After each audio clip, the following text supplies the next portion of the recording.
What's going on, guys? Tobin here with you. Hope everybody's doing great. That mother bleeping Miami Dolphins mini camp this week. You know, Tua's got he's got the camera zooming in on everybody. He's got the orange jersey this week. It was Goosey's galore, dude. I mean, honestly, one of the things that I do miss from doing the midday show, which I do like from a health standpoint and doing and getting regular sleep. But, man, I do miss being boots on the ground at Dolphins. I will say. I miss going to the camps. I miss being able to go to camp every day. I'm going to try and see if there's some Saturday ones I can go to during the preseason this year, because I like making it out there. I think it's a fun thing. You know, it's not really publicized, and I do think it's a cool experience. It's a cool experience seeing the fans out there and all that stuff. So, looking forward to that. Also got a new Dolphins project that'll be coming up this season. I'll reveal more when I can. I'm not doing the porpoise pie anymore. I don't even know if I've announced that. So exclusive to the channel here if you guys haven't heard that. But, you know, nothing against Solana. Love the guy to death. It was more of a timing thing, and had this other thing that's going to come up. So had to chose the other one. And so we'll be going in that direction. I'll give you guys more on that when I can. But the thing I'm excited about, two things from Dolphins camp. One, excited to see the defense with everybody together, you know, seeing Jalen Ramsey out there as far as his persona that he's bringing to the table. I know he's nursing something, but you know, I just get I get goosed up thinking about what Fangs is going to be able to do with this whole squad here together. I will say, you know, they got the whole situation with their defensive lineman that they got to pay between Sealer, Christian Wilkins. I'm a big Zach Sealer fan. I love Wilkins too, obviously, but, you know, I feel like Wilkins is going to get his money. Zach Sealer, I really do hope that he is paid too, because I love that dude to death. I thought that him and Christian Wilkins, the last quarter of that season, I thought they were the best players on the team. You know, the first 2/3 of the season, I think you could probably say that it was Tyreek and Jalen Waddle.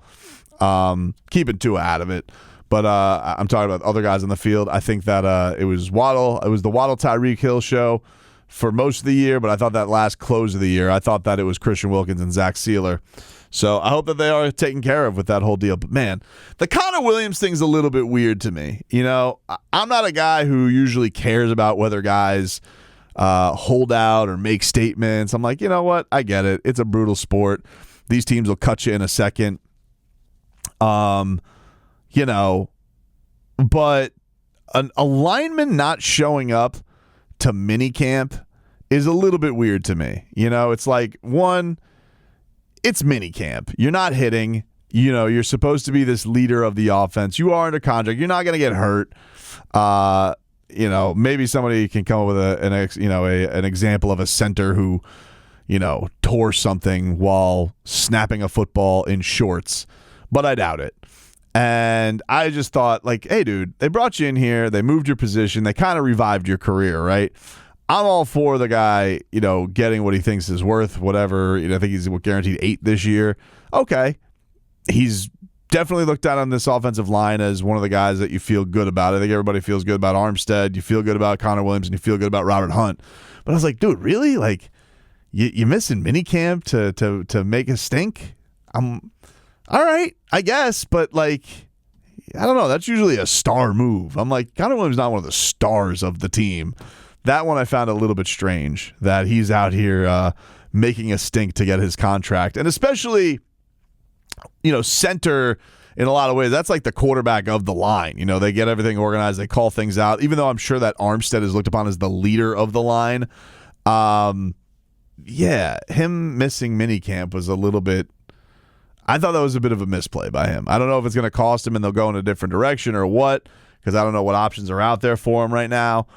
But I was just like, all right, that's I don't know if that's going to get that. A lot of the times I do think that the squeaky wheel does get the grease, and usually the guys who make a stink will do better than the guys who don't. I'm sure maybe Connor Williams looked at the Mike Gesicki last year, and Mike Gesicki did everything, went through everything. But I do think that bought something with Gesicki. I think most of the fan base looked at Mike Gesicki and said, man, I think Mike Gesicki is a cool dude. He's a real one. Sucks that he plays on the Patriots now. But like, nobody ever held anything against Mike Gesicki. In fact, I think we all looked at week after week. We're like, hey, how how are they not utilizing this guy better? How is this guy not figuring things out? Even realizing what his shortcomings were as a player, how they couldn't up his strengths as a player. So I don't know. I just found the Connor Williams thing to be very, very strange. And I don't know how that'll go for him. We'll find out. I'm sure there's going to be there'll be some conclusion to it. I imagine we'll get a better sense of it in camp when it's a little bit more real. I'm sure that nobody is too bummed out, but I just found that like this.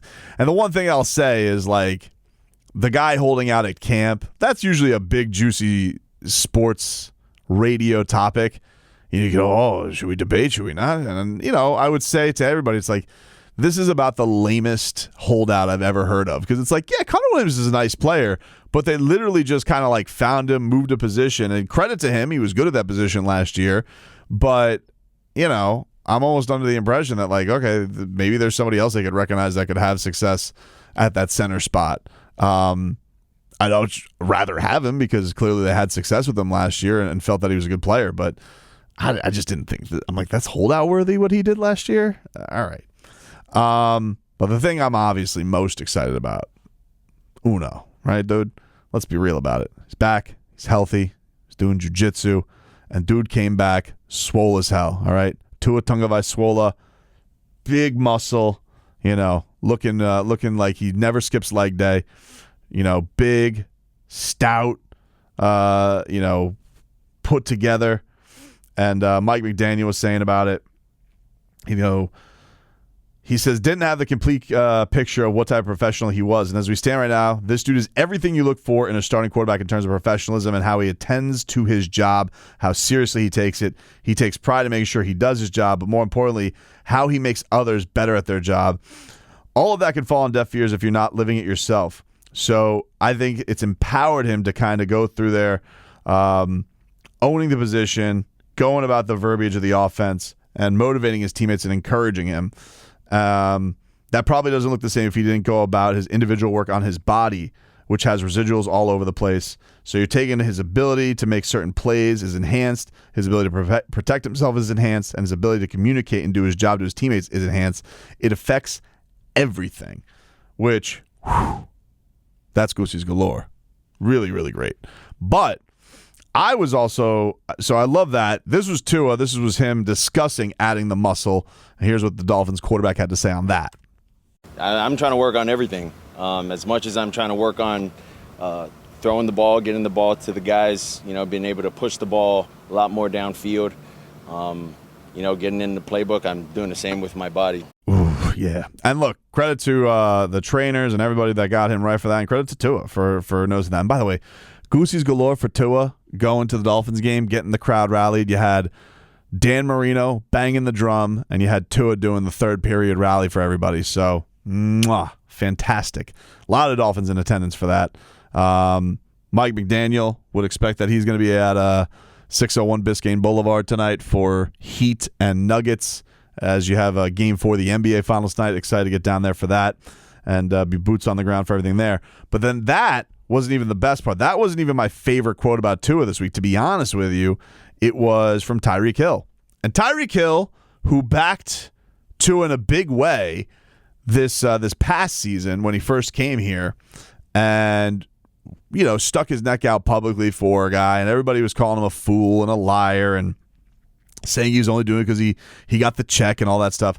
But I really like what Tyreek Hill had to say to reporters on the last day of minicamp, and this is what the Cheetah had to say on his quarterback.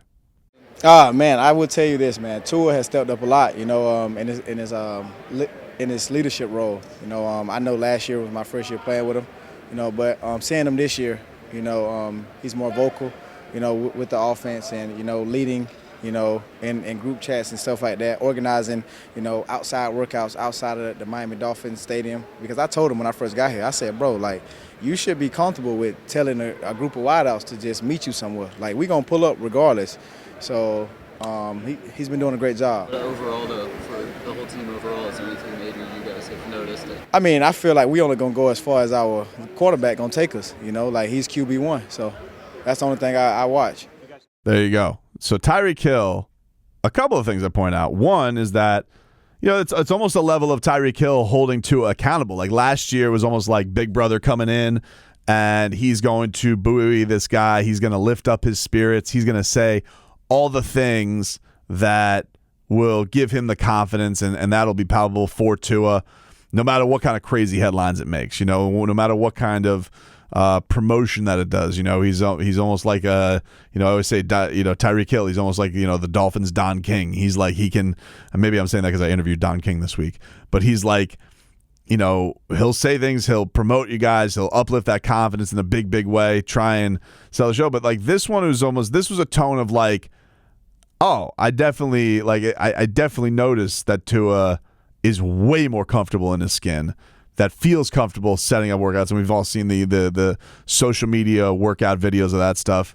So, for Tyreek to recognize that was kind of a cool thing, but then also to say like, look, we only go far as he goes. Like we can't go into these playoff games and hope Skylar Thompson is going to lead us. Like Tyreek Hill knows that the key to success for them is Tua, and so you put in everything that he has done, and all the questions and everything always being a question with him, and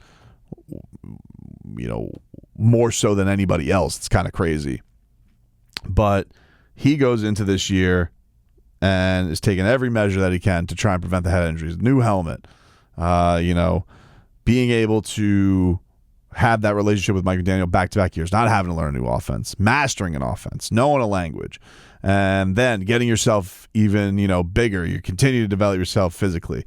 And now we knew that he was a leader last year. I'm not saying that he wasn't, because very clearly he was one of the captains of the team. It was said throughout the year that Tua was one of the leaders. But with that experience, with that confidence, with the results playing out and all that stuff, and age all playing a factor into that, the reality, I think, is there for a guy who's doing it better than anybody else in the game right now, in Tyreek Hill, recognizing that this team will not go anywhere if Tua's not that dude.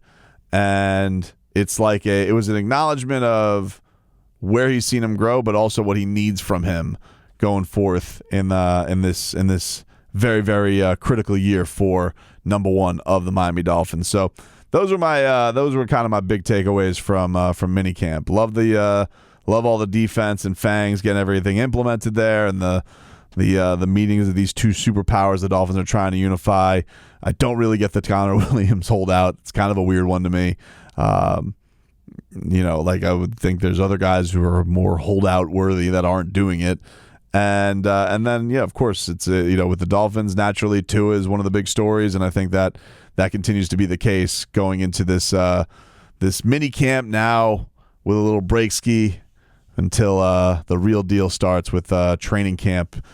Just about a month and a half away. So very, very exciting.